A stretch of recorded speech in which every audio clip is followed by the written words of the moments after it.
I've started in on the passenger side, replacing the floorboard on the passenger side.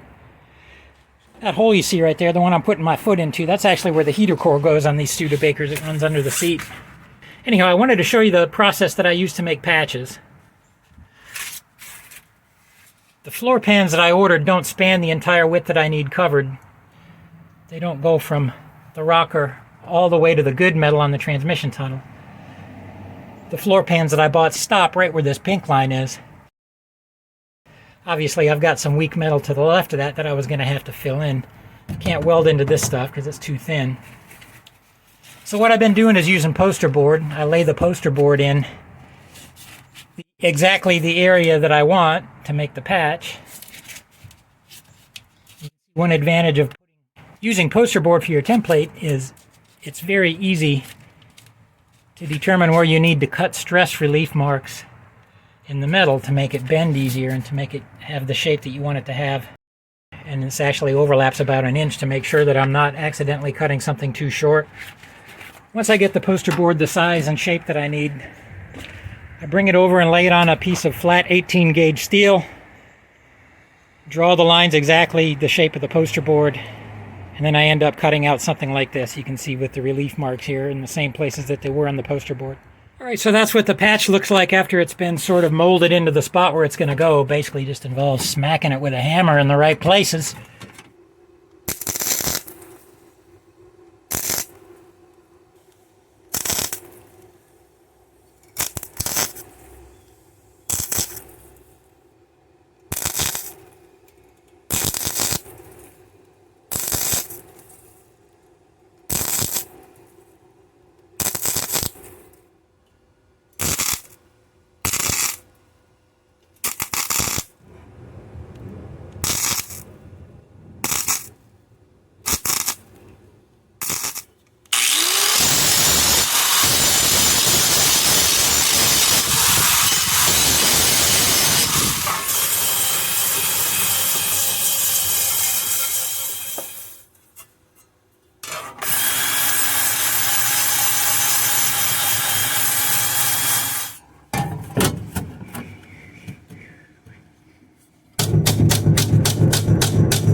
Looks like that's going to fit in there really nicely. I got a little tweaking to do on the bottom end here.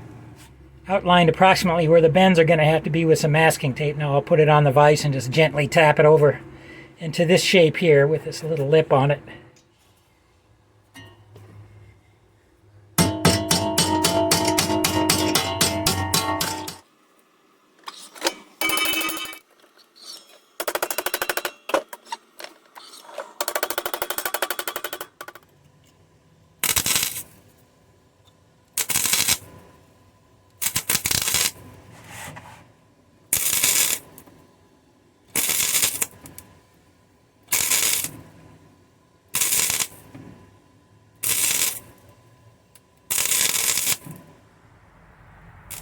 There's the patch welded in.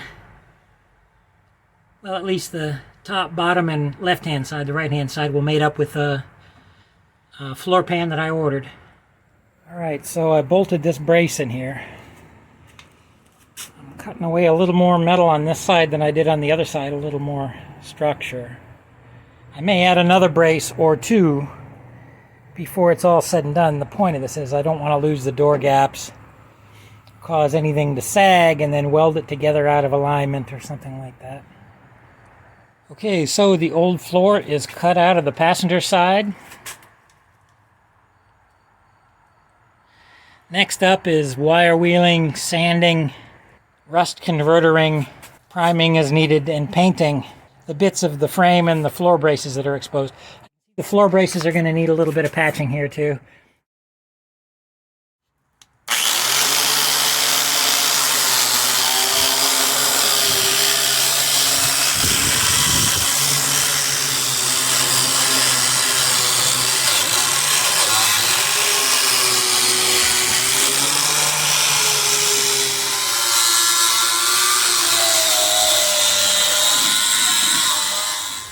Alright, you can see I've added another brace diagonally, and I'll be adding another one laterally, as I plan to remove the rocker panel and it's what's left of the floor there. I didn't have to do this on the driver's side, so I didn't really need all these braces. I was able to maintain the door gaps just fine, but I'm afraid if I don't add all these braces, I'll lose the door gap on this side. As you can see, I've made another patch, this time to cover this floor brace. I had the upper section of this floor brace was very thin. It had a lot of holes in it. I just decided to replace the whole thing. I measured the good metal. I know these braces are made out of 16 gauge sheet metal. It measures 1.6 millimeters, which is 16 gauge sheet metal. So that's what my replacement sheet metal is as well, 16 gauge. And that's going to go in there. We'll spot weld where you see all the holes drilled. I've cleaned everything up already. We'll spot weld along here. And then I'll come back along and tack weld along the edges as much as I can. We'll tack weld along the edges here. It should make for a pretty strong repair. And there's the patch welded in.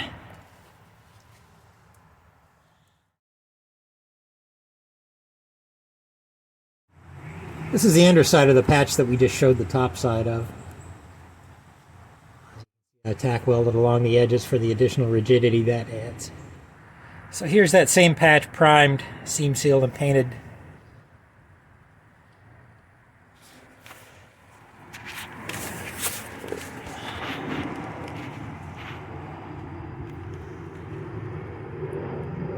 I am pleased with the way that one turned out. So we've got another brace with a little weak spot in it right there in the middle. Again, it's solid on the ends. And as you get toward the middle, it gets thin and weak. I'm sure you had water and mud got trapped under there and rusted out that center part. The sides, totally solid, 100% 16 gauge solid. And the ends are also totally solid, but this middle part necessitated making a patch, and it occurred to me I hadn't really shown you how I get those bends in there. I don't have any fancy metal brake or anything like that, just this tiny little bench vise. And once I've got the line established where I want the thing to bend, I just stick it in there and tap on it with a regular old hammer, a little bit at a time.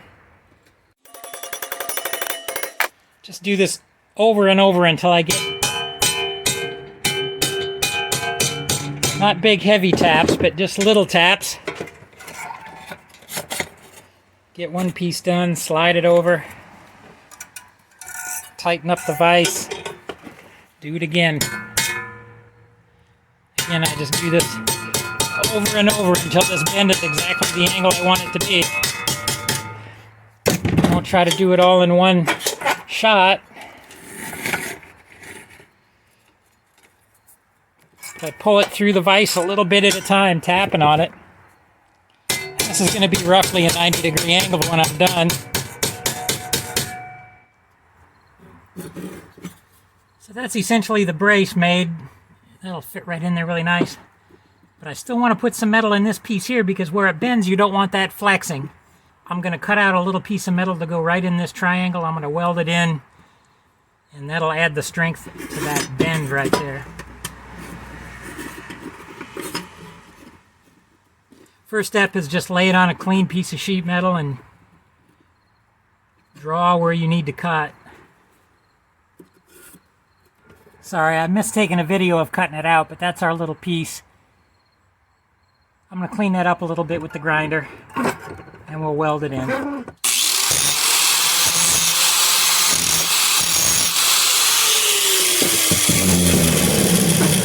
Alright, so I took a couple of passes at this little piece with the grinder, just to refine the shape a little bit, and as you can see now I have an almost perfect piece to fill in that gap.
go. That patch is done.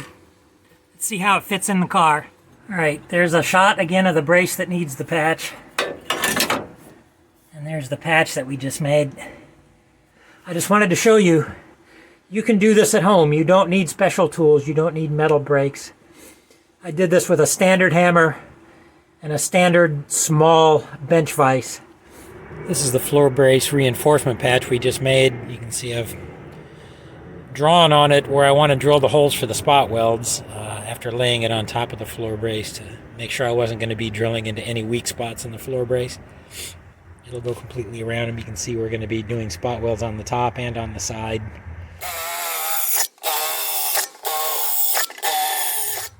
So the next step with these is just to dress up these holes a little bit to remove the sharp edges of metal, but also to remove the contaminants like paint or primer or grease that would affect the weld, make for a weaker weld. So we want it to be nice and clean right around the holes where the spot welds are going to be. We'll do this with a Dremel.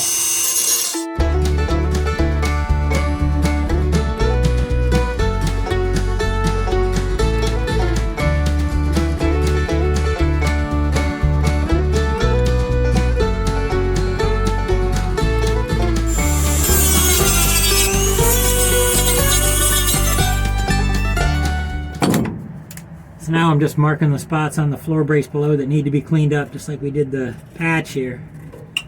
Take those pieces down to shiny bare metal too, again, to make sure there's no contaminants in the weld that would make for a lousy weld.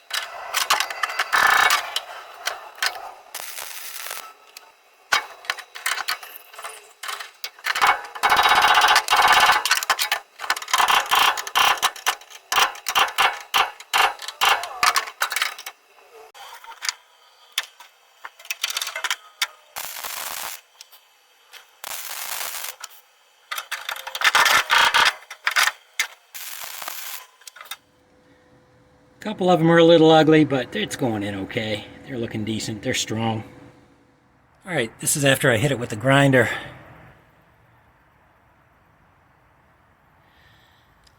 This was 16 gauge metal, mated to 16 gauge metal, so it is one sturdy, solid piece.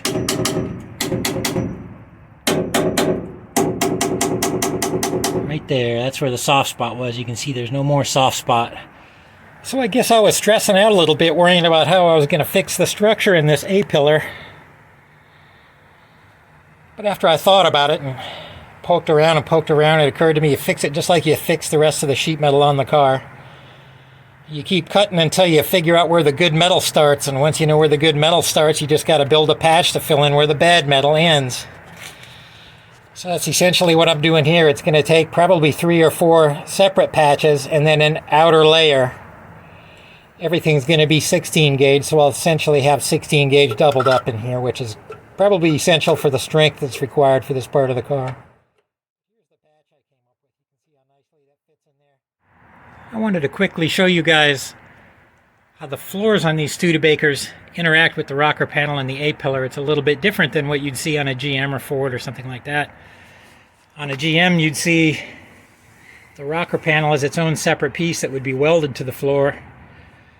On the Studebakers, the main structure part, the boxed part that provides all the strength, is actually part of the floor pan itself, and it actually slides under this tab on the A-pillar, goes on the outside of this part of the floor brace, goes on the outside of this part of the floor brace where it gets tack welded. So there's tack welds here and here, here and here, here and here, and that holds the floor to the structure of the A-pillar.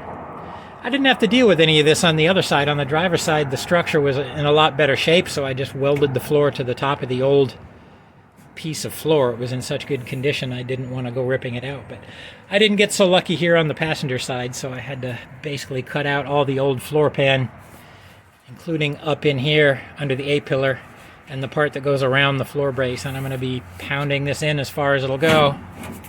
I'm not going to be able to get this in all the way because I'm just using one hand, but you can see it goes up in there like that. It'll go in about another 1.5 inches, 2 inches, and then spot welded here, spot welded here, spot welded here, and spot welded up in there. And that'll hold that all together.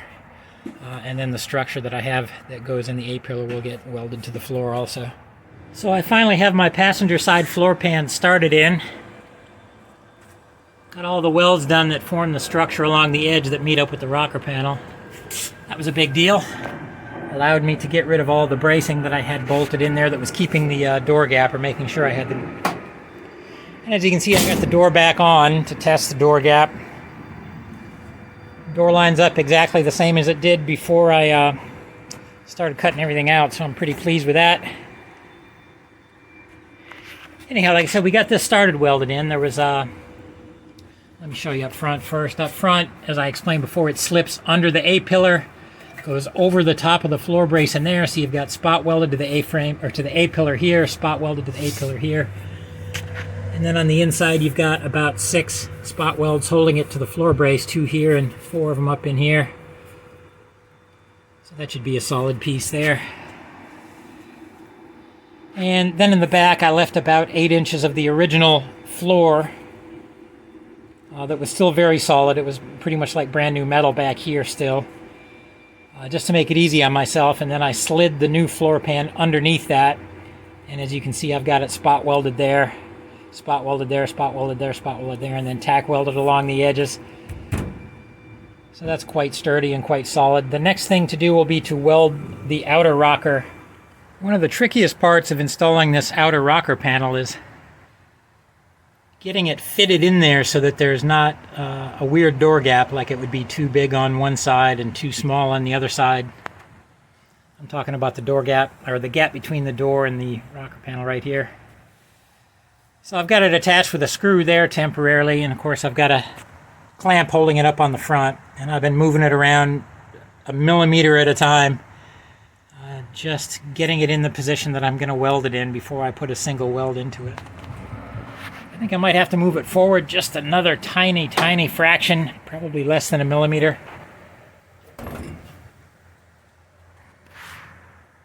I've got the door gap pretty consistent from front to back. It's a little bit bigger in the front, but that's just because this isn't tacked up in there yet. Once that gets tacked up in there, that'll be perfect. Like I said, I'm going to slide it forward just a hair, just to narrow this up just a tiny bit. Here's what that looks like welded in. You can see I did spot welds every about 1.5 inches. All the way down. And then there's some tack welds up behind there holding it in on the ends on each side. But I'm very pleased with the way that this rocker panel turned out. I probably should have just done this on the other side. I opted to patch the other one. It was in much better shape than this side, but it really was not that big of a deal to put that rocker panel in. So I've included some clips of welding previously, but I haven't really shown you the technique I'm using for cutting out the old metal. I'm not overlapping any of the metal. There's just a couple of places that are overlapped, but the main floor patch, the main floor pan isn't overlapped. It's being butt welded. And I'm taking the cutting wheel, cutting out about a 1/16 inch gap, doing about 4 or 5 inches at a time, cut the gap, make sure the edges line up, and then welding it in. I'll show you a video of that here.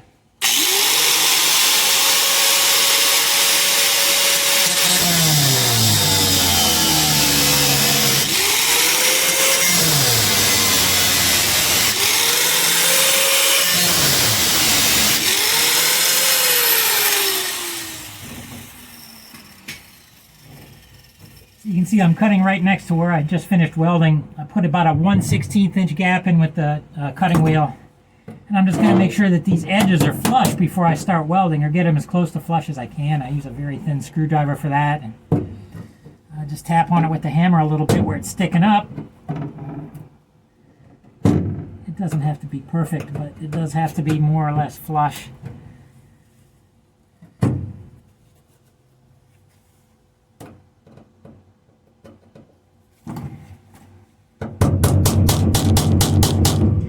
So what this 1/16 inch gap does is it cuts away the metal that I'm going to take out, and basically you're left with this piece of metal butt welded to this piece of metal, and the old metal that was underneath here is pulled away underneath.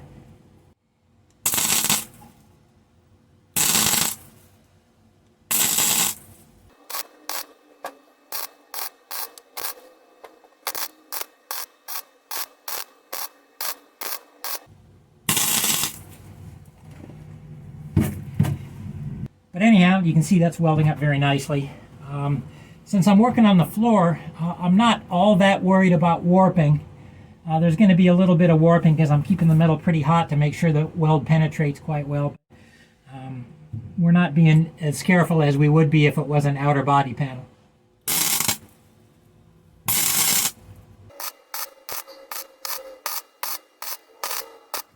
All right, that's looking pretty good, I think.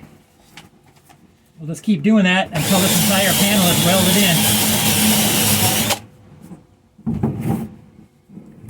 We'll cut a little more here.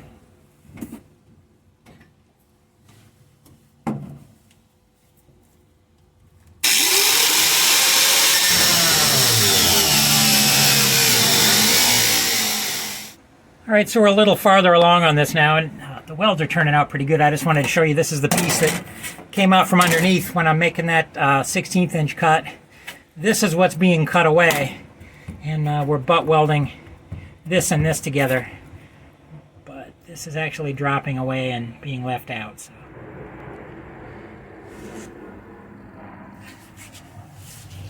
So the passenger side floor pan is almost all the way welded in. You can see I put some cardboard boxes up here just to protect my firewall from getting the sparks on it and possibly causing a fire. As you can see, I'm going to have to make a patch down here, which, just like I did on the driver's side, the floor pans that I ordered don't span all the way to the wall, so I'm going to have to make a patch to fill that in. I did have to make a patch to put in here, just basically the same process that was used on the driver's side. I apologize, I didn't get any video of the making or installing of that patch, but the same techniques were used that were used on all the other patches I've made so far. Basically just a paper template first, get the exact shape you want, lay it over the metal, cut the metal, and then kind of tap it in the way it needs to go. This is butt welded here. It bends down at a 90-degree angle, and it gets spot welded down underneath the car there. This is the underside of the same patch I just showed you. This is the one that extends the floor pan all the way over to the edge where it can be welded. So where it attaches to the floor pan, that's actually butt welded. And then you can see it bends here at a 90-degree angle, and there's spot welds along down here. So this is the bottom of the A-pillar, where the A-pillar connects to the floor. This is a good sturdy strong connection here, and of course I put this patch in here to make this connect all the way down to the floor brace, but I want to put one more piece in here to give it some extra strength. So I've got some 16 gauge sheet metal that I bought for the floor braces. I thought that would be just the thing. So I made this, and this is going to get spot welded in here and here. Tack welded down here at the bottom. But because it's a 16 gauge piece, it's very, very thick.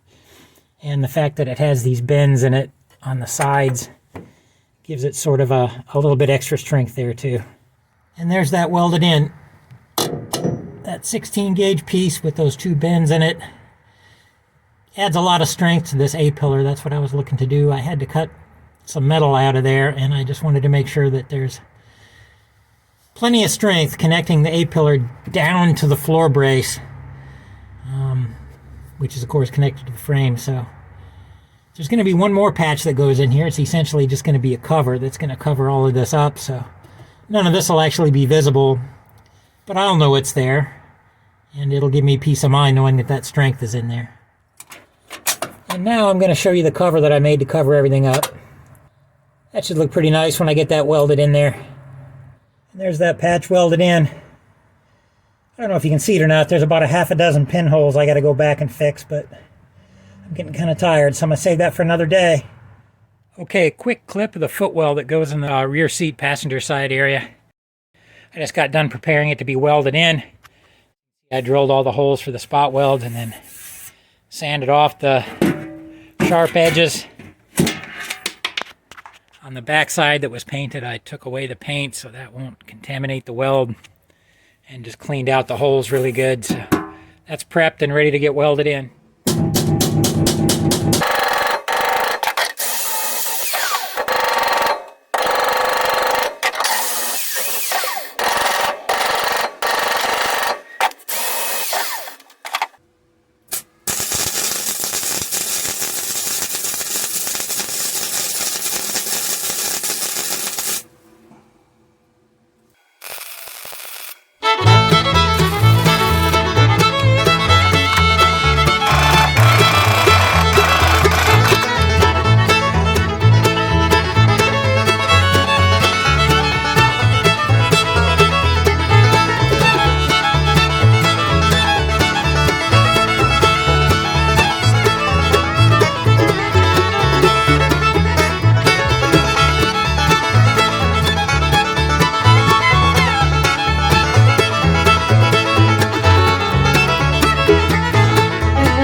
That's the footwell welded in.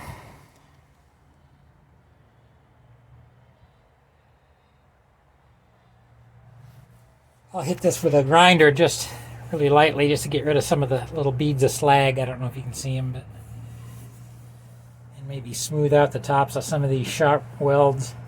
But the spot welds turned out pretty decent. We're getting close to the end. Really just a couple of jobs left to do on this. I've got to trim this out, put the heater core in there, make sure everything lines up right and fits in there snug. And then back here, this is the rear interior of the car. I've got some weak metal right here. I don't know exactly how extensive it is, but I suspect it's very similar to what I had on the driver's side. So I'm prepared for a job like that. Right now I'm just chipping away all the old seam sealer, finding out where the bad metal stops and the good metal starts. Once I get that figured out, I'll cut a hole, make a patch, weld in the patch. Probably will have to do some patching on the floor brace underneath there, just like I did on the driver's side. We're looking at the spot directly underneath the floor in the rear of the car where I just showed you a minute ago. This is the floor brace I was talking about that I thought I might have to patch. I cleaned it up with a wire wheel just to see what I was working with, and I don't see any rust through it all, so I may have actually lucked out on the side. Well, I'm pleasantly surprised. I cut out the floor that was weak. The good metal actually starts pretty close in, and that floor brace isn't rusted at all. A little bit of surface rust on there I was able to clean up with a wire wheel, but it's not weak.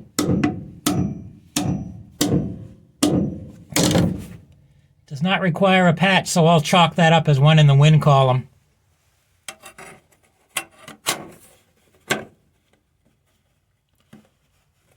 I'll trim that up a little bit and refine it so it fits that space a little better.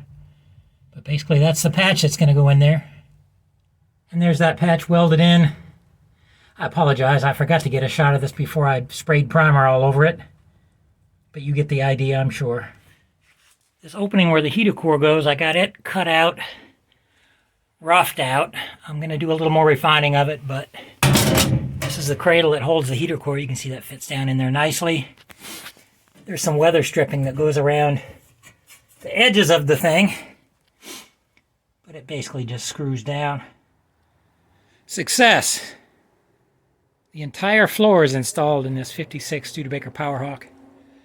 Part of me thought this day would never come. It took twice as long as it was supposed to take. I ended up having to patch a lot of the floor braces, which I hadn't really expected. I should have known better. I should have known that was going to be the case. But anyhow, it's done now. And if I do say so myself, it's not a bad job. It's not a professional job, but it's not a crap job either. I can tell you what, it's solid. Should keep this car on the road for many, many years to come. And here's the underside. I don't have it up on a lift, so it is a little bit difficult to film this, but I'll do the best job I can to give you an idea what it looks like down here. Generally speaking, I'm pretty pleased with the way it turned out down here as well.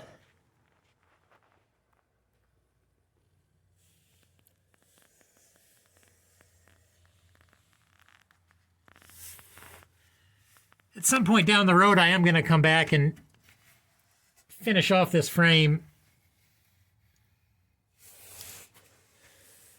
Well, I had the floor out of it. Basically, I just took care of the areas that were exposed when the floor was out of it, the upper surfaces, because I knew that would probably be my only chance to get them. But at some point in a future project, I'm going to take care of the frame as well, the rest of the frame and the rest of the floor that wasn't exposed. But I'm pretty pleased with what I've done so far. That's all I got for you on this project.